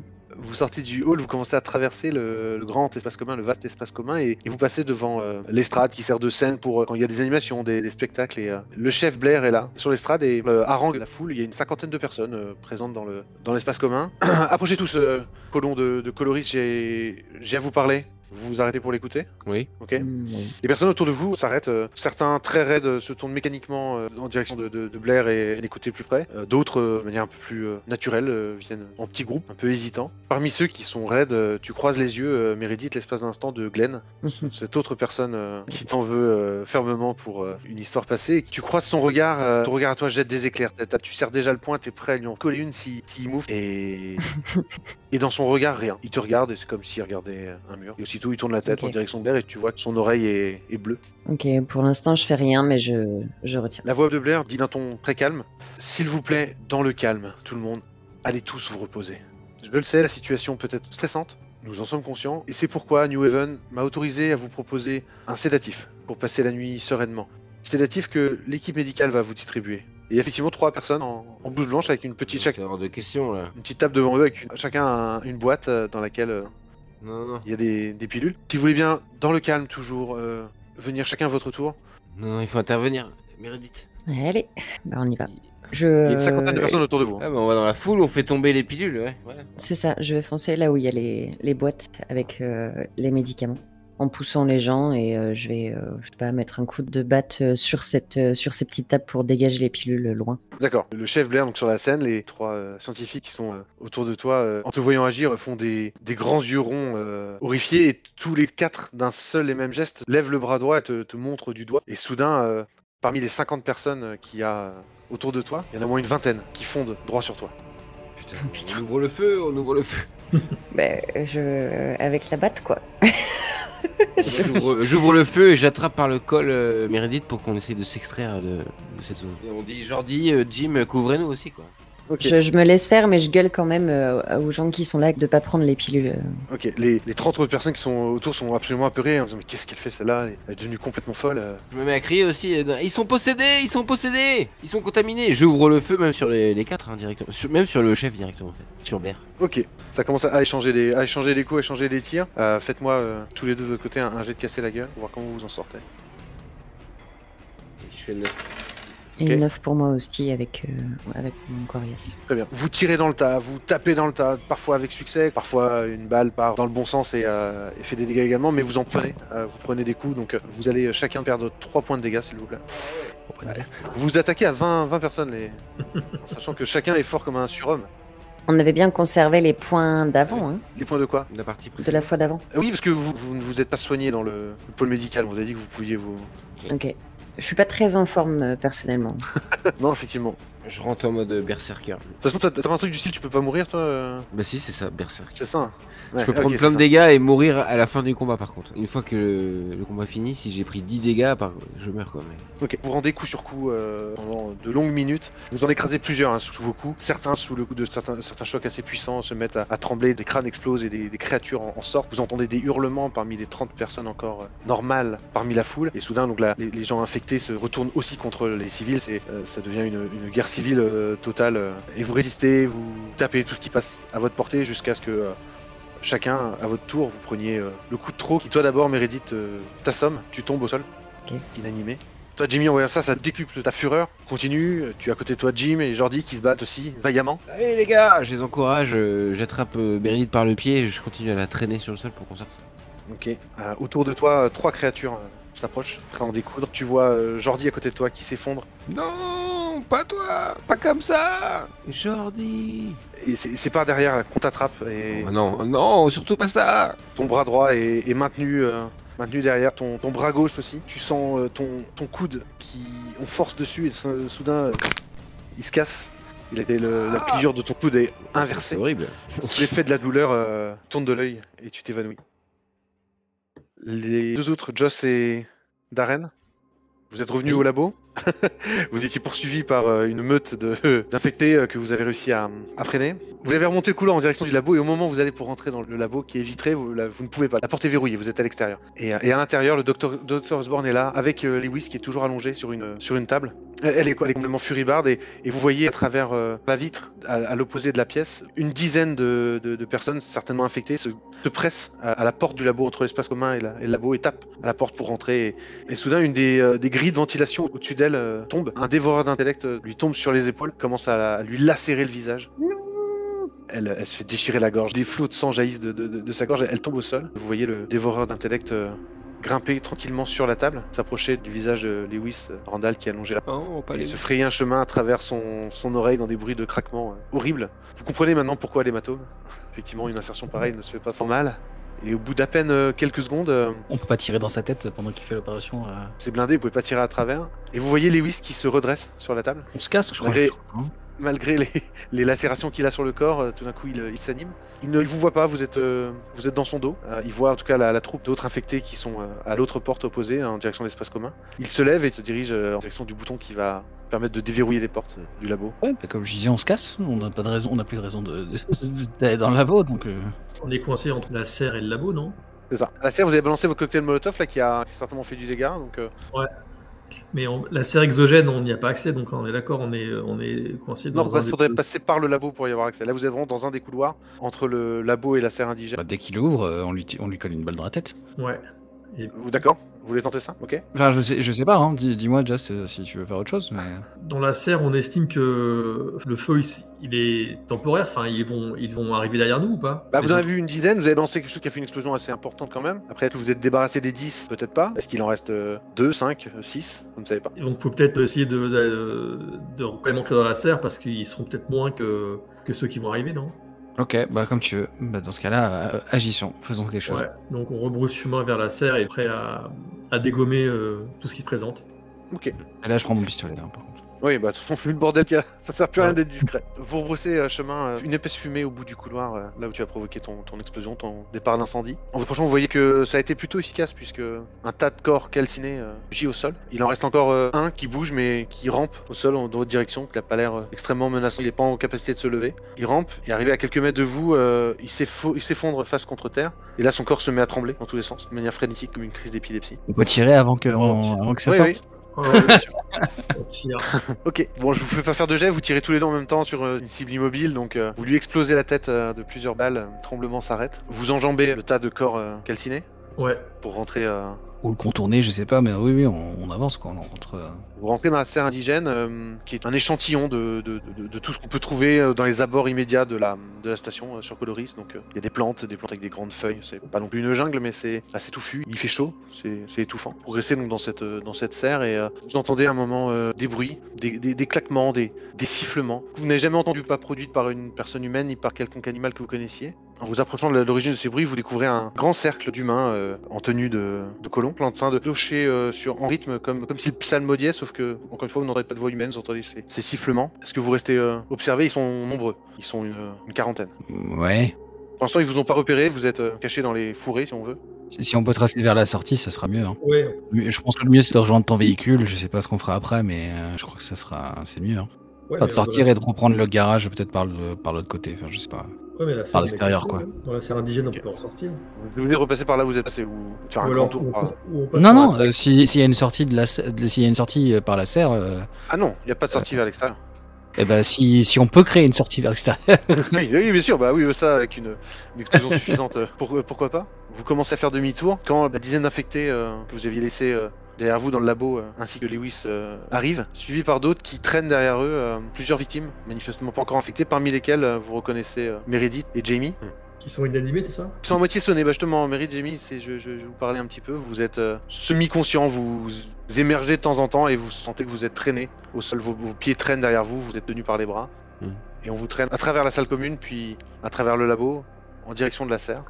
Okay. Est-ce que vous faites quelque chose, Joss et Darren, en voyant vos deux compagnons prisonniers parmi d'autres prisonniers Ils sont entourés par des infectés ou comment ça se passe? Ils sont escortés par combien de personnes? Ils sont très nombreux, les infectés autour d'eux. On peut peut-être se glisser parmi eux parmi eux, ouais, pour essayer de... Okay. Ils vont te sentir. Bah ouais, mais de toute façon, on est coincé ici, donc de toute façon... Faut vous faire péter toute la colonie, quoi. Tu fais mine de te glisser. Est-ce que Darren, tu emboîtes le pas à Joss quand il se glisse dans la foule Je crois que c'est une connerie. C'est sûrement une connerie, mais j'ai pas d'autre idée. Moi, je vais faire mine d'aller chercher d'autres cordes à côté. Je vais essayer. C'est-à-dire, tu vas aller où alors? Tu veux rebrousser chemin? Ouais, discrètement.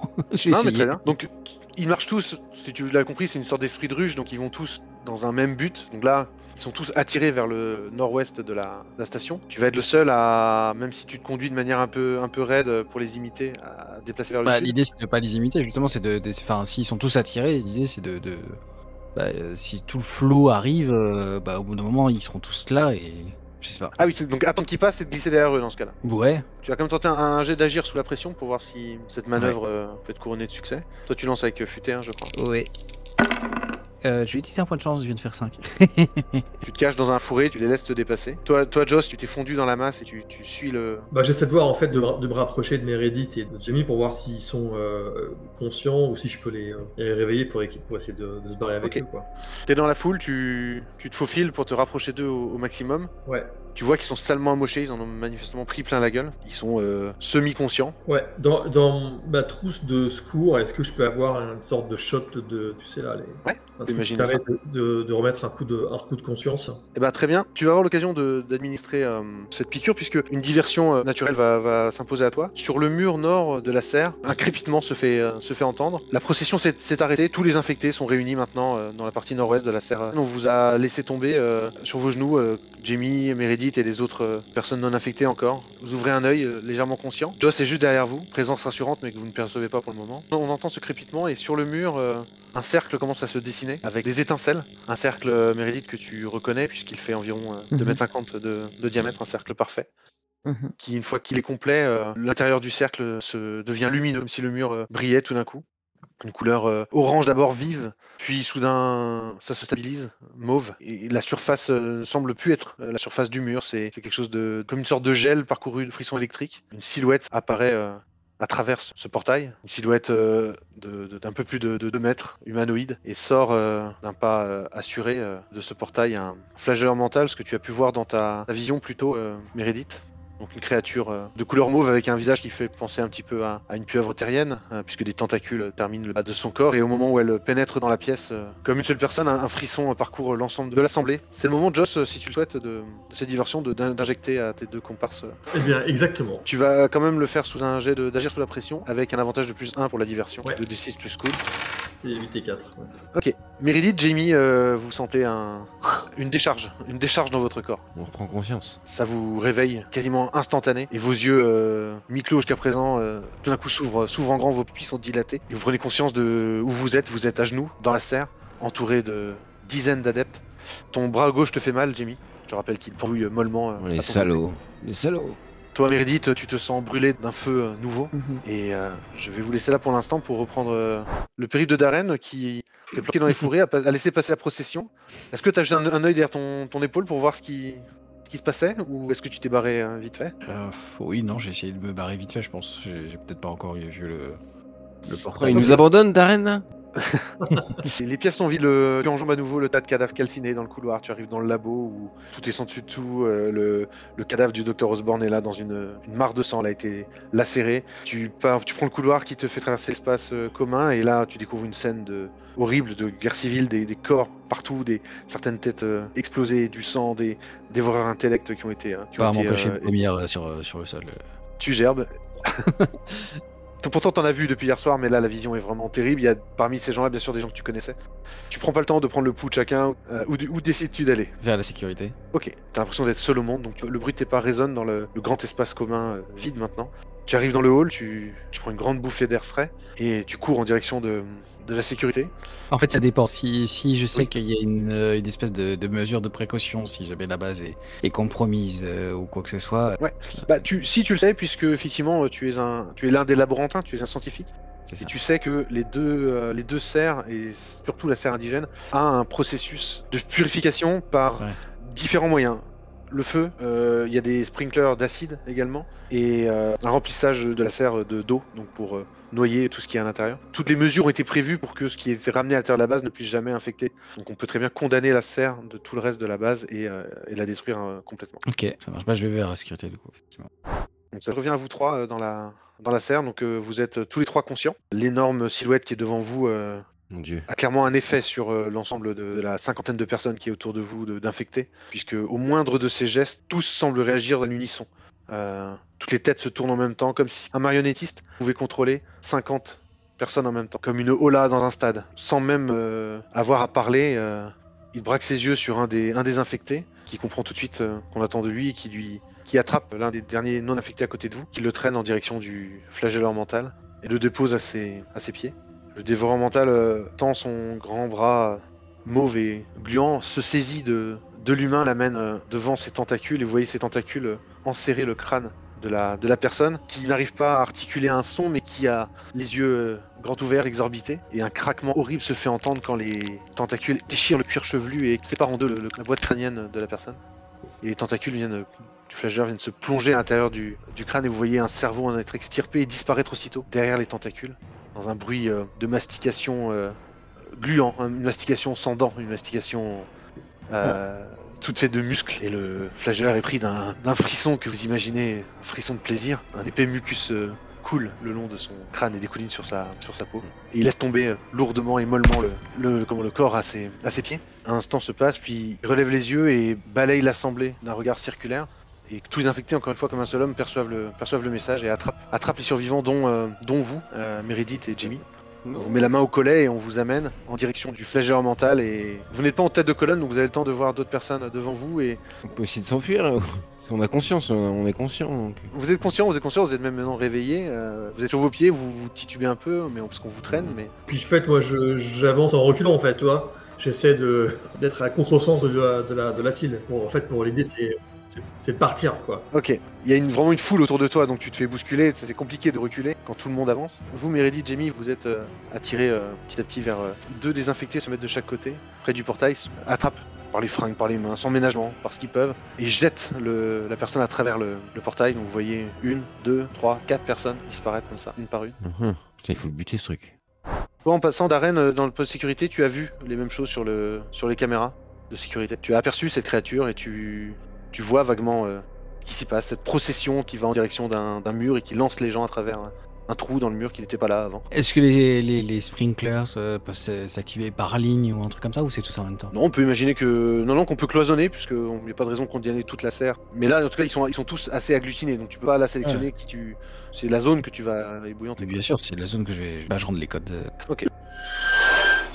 Bienvenue, Dr. Phillips. Que puis-je faire pour vous aujourd'hui? Bonjour Levi, active les protocoles de sécurité dans la serre indigène et active les sprinklers de la ligne 1 à 3, s'il te plaît. Tout de suite, Dr. Phillips. Et si tu peux me passer les commandes de haut-parleurs dans la serre, ça serait pas mal aussi.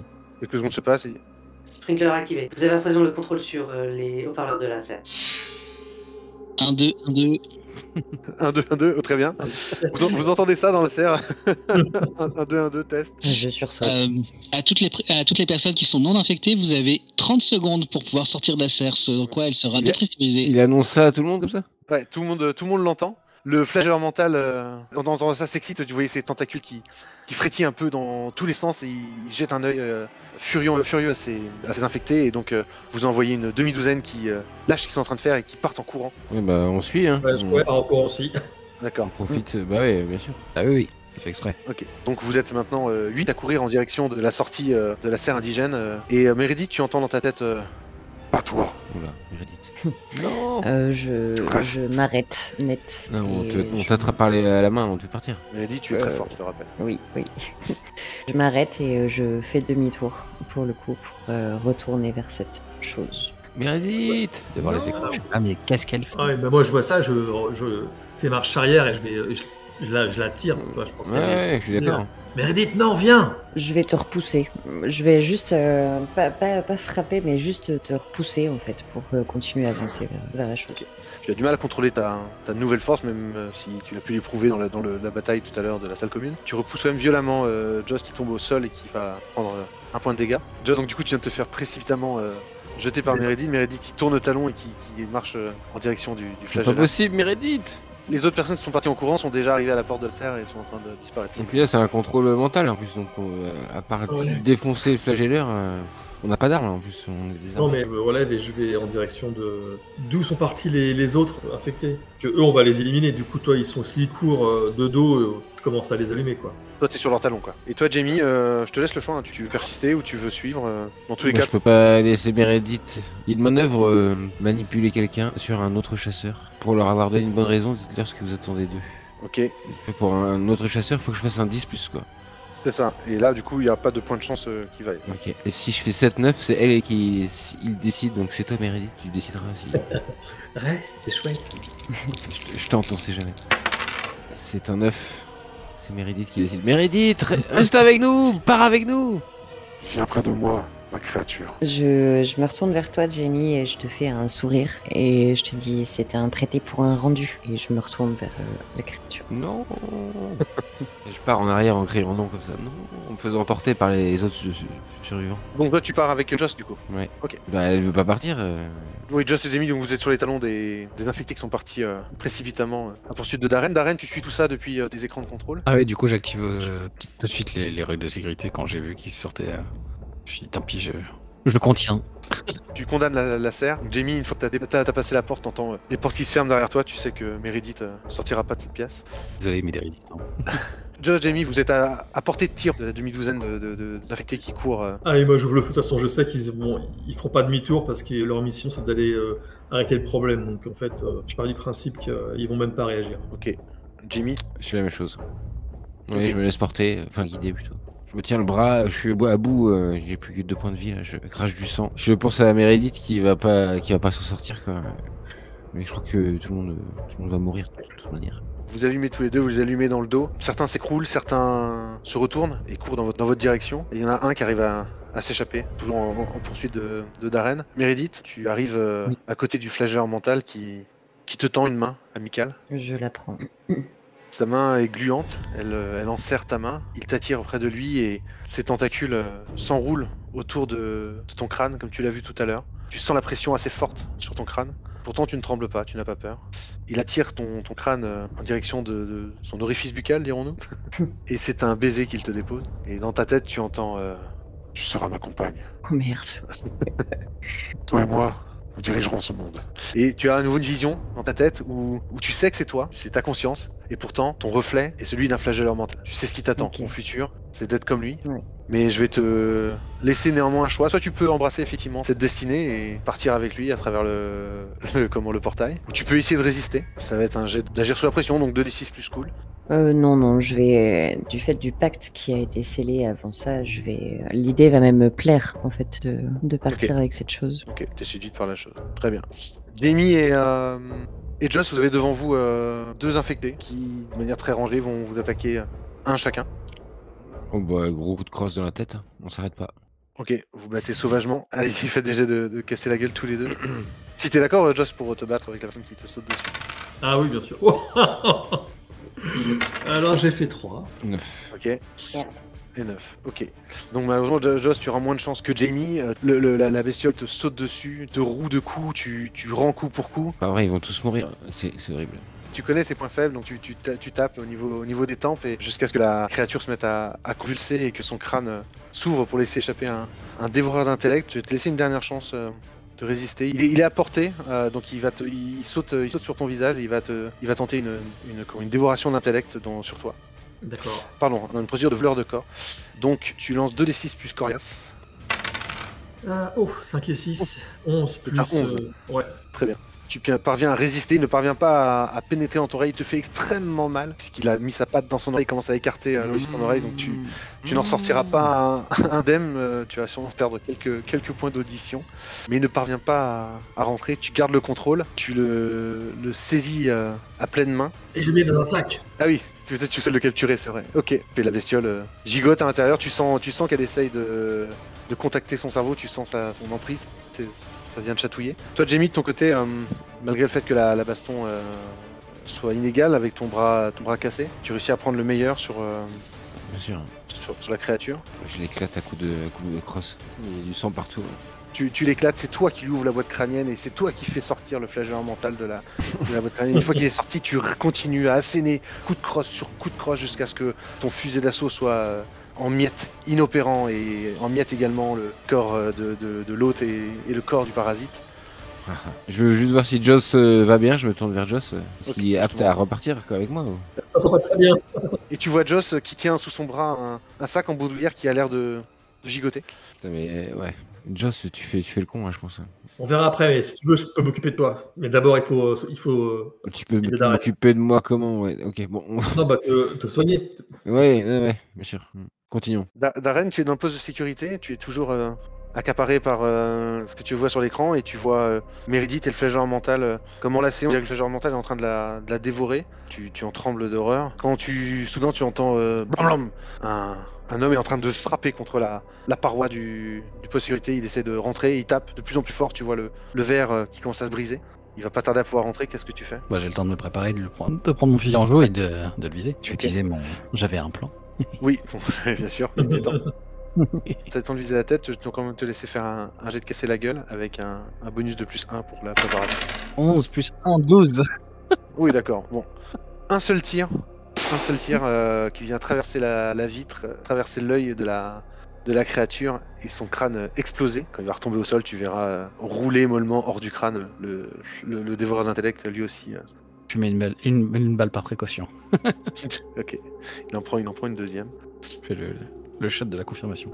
Joss et Jamie, du coup, est-ce que Jamie, t'as quelque chose à dire sur le fait que tu vois le sac bouger ou est-ce que tu te remets en route Alors, on se met en route pour l'instant. Ok. Faut qu'on sorte. Ok. Vous arrivez au pas de course, vous arrivez devant le poste de sécurité, pareil, vous tapez contre la vitre pour qu'ils viennent vous ouvrir. Darren, le doigt sur la gâchette, tu te retournes et tu vois tes deux comparses. C'est quoi ce que t'as dans ton sac, là, Joss? C'est ce dont on avait parlé. Mais c'est terminé. Si t'as fait du bon boulot, lui, on peut le garder. On pourra l'étudier. On va pas l'étudier, t'as vu ce que ça fait? Ouais. Une seule de ces choses? C'est pas possible, Joss. Je préviens pas et je tire dans le sac. Ok. Joss, comment tu réagis? Je laisse tomber le sac. Ils sont 2, je réagis pas. Comprends ma position, Joss. On verra ça plus tard. Bah, faut le finir maintenant. Maintenant que c'est commencé, faut le finir. Il faut régler le problème. Meredith, de ton côté, la transhumance suit son cours, comme prévu. Mhm. Tu supervises des opérations avec ton nouveau compagnon. Ok. Un tiers des hôtes potentiels ont déjà passé le portail et ont rejoint votre monde. Les infectés continuent à amener un par un les pauvres airs à travers. Est-ce que tu mets la main à la pâte pour faire accélérer le processus? Je suis plutôt observatrice, je pense. Après, j'obéis à Andy. Ok. Les bras croisés, tu regardes satisfaite la transhumance s'opérer. Darren, tu es dans le poste de sécurité, tu as le doigt sur le bouton, en tout cas tu as la bouche près du micro pour parler à Levi. À côté de toi, Jamie et Joss, que faites-vous, que vous dites-vous? Moi, je les regarde et puis... Faut tout faire brûler, Darien, tant pis. Ouais, d'accord. Et je lance la procédure. Veuillez entrer la clé de sécurité, Dr. Phillips. Ah, tu l'as? 0000. Oui, je la rentre, quoi. Autorisation confirmée. Désinfection de la serre indigène. Meredith? Oui. Tu entends un bruit au-dessus de toi. Tes sens sont développés depuis ce pacte. Tu entends le liquide qui parcourt à toute vitesse les tuyaux au plafond de la serre. La pression augmente dans les tuyaux. Tu entends le cliquetis des sprinklers qui vont se mettre en marche. Tu es bras croisés à côté du portail à surveiller la transhumance. Le flageur mental est de l'autre côté, à quelques pas de toi. Il y a une cohorte du coup d'infectés entre vous deux. Tu as une demi-seconde. C'est bien plus qu'il n'en faut pour quelqu'un avec des réflexes comme les tiens. Comment agis-tu? Est-ce que j'ai potentiellement un éclair de lucidité Humain? Oui. Si tu le souhaites. Je vais pas essayer de partir parce que j'ai conscience que l'emprise est énorme, mais par contre je sais ce qui va se passer. J'ai compris avec le bruit et je vais essayer de faire en sorte que la créature ne se rende pas compte, peut-être attirer son attention, peut-être me rapprocher de lui pour essayer que lui ne comprenne pas en tout cas. Ok, donc peut-être que oui, tu vas lui projeter toi-même une image mentale de comment tu vois votre futur. À quel point tu partages ta vision. Tu vas donc tenter un jet de manipuler quelqu'un. C'est 2d6 plus charme. Oh. Je sais plus si t'es charmante, toi. Pas du tout. Moins 1, merde. Bon, après, ça marche avec l'emprise. Ça colle bien avec le fait que tu sois sous emprise. Donc, que là, t'essaies quand même de cacher tes raisons profondes à un flageur mental. Donc, ça demande quand même un peu de. Ça fait 7. Ok, kilo de tempère seulement si vous faites quelque chose sur le champ d'échange pour montrer que vous êtes sincère. Donc, tu lui demandes de rester sur place? Oui. En gros, je veux attirer son attention pour pas qu'il s'inquiète des bruits qui sont en train de venir, plutôt occuper son attention. Tu le sens, c'est ta présence corporelle contre son corps qui va le rassurer. Un câlin, si on veut. Gluant. Un geste d'amour, un geste de partage, de compassion. Vous êtes un couple royal. Il te veut près de lui. Et vous êtes enlacés tous les deux. Tes bras sont autour de sa taille. Il a ses tentacules autour de ta tête, de tes épaules. Quand les sprinklers s'allument, des centaines de milliers de gouttelettes tombent tout autour de vous. Sur les plantes d'abord, puis sur votre tête, sur votre peau, sur tout ce qui vous entoure, les survivants comme les infectés. Et ça brûle instantanément, comme une viande sur un grill. Le poulpe grillé. Ça sent le poulpe grillé et justement, toi qui es au contact avec ce poulpe, au moment où tu sens qu'il prend conscience de ce qui est en train de se passer et qu'il fait un pas, qu'il tente de faire un pas, il tressaute pour se diriger en direction du portail. Tu te sers de ta force surhumaine à présent pour le maintenir contre toi. Tu renforces ton emprise. Oui, voire même je le fais tomber quoi. Comment est-ce que tu l'écrirais? Comment est-ce que tu le fais tomber? Une petite balayette. Justement, je le tiens par la taille, ma jambe passe derrière lui et je balaye ses pieds. À l'ancienne, sécurité, bas gros pied, balayette. Il tombe au sol, tu tombes sur lui et vous êtes recouverts tous les deux maintenant d'une pluie incessante, acide, extrêmement corrosive et tu sens ta peau se détacher de tes os et tu sens les gouttelettes qui te perforent comme autant de lames qui perforent ta peau, tes tissus, tes muscles, tes organes. Comme dans son rêve à lui, vous ne faites plus qu'un à présent, mais physiquement, car vos deux corps se fondent dans cette pluie acide. Darren, Joss et Jamie, vous assistez à tout ça, horrifiés sur l'écran de sécurité. C'est vous qui avez déclenché la pluie. Vous venez de voir... C'est Darren. C'est toi qui on rembobine au moment où tu dis il faut faire cramer tout ça, on s'en fout. Étrangement, C'est la post-vérité maintenant. Je suis impassible. En voyant ça, je suis impassible. C'était impassible. Vous venez de voir quand même...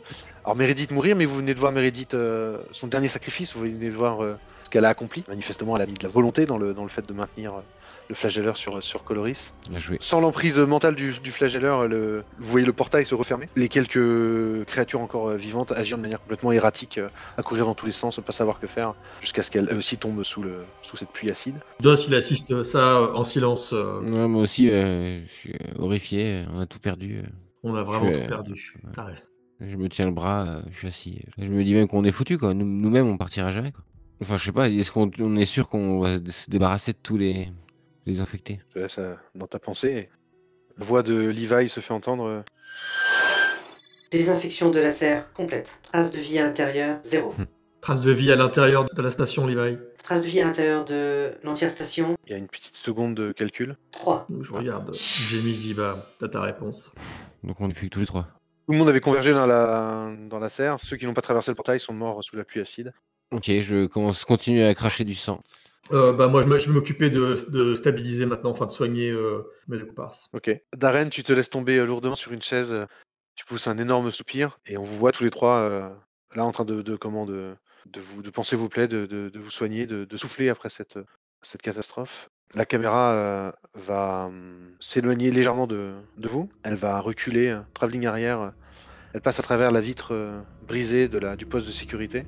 On aperçoit le corps d'un homme en tenue de colon du Magellan avec le crâne éclaté et un dévoreur d'intellect juste à côté, mort. Et la caméra pivote, continue à reculer, recule dans le hall. Au loin, on voit la salle commune remplie de cadavres. La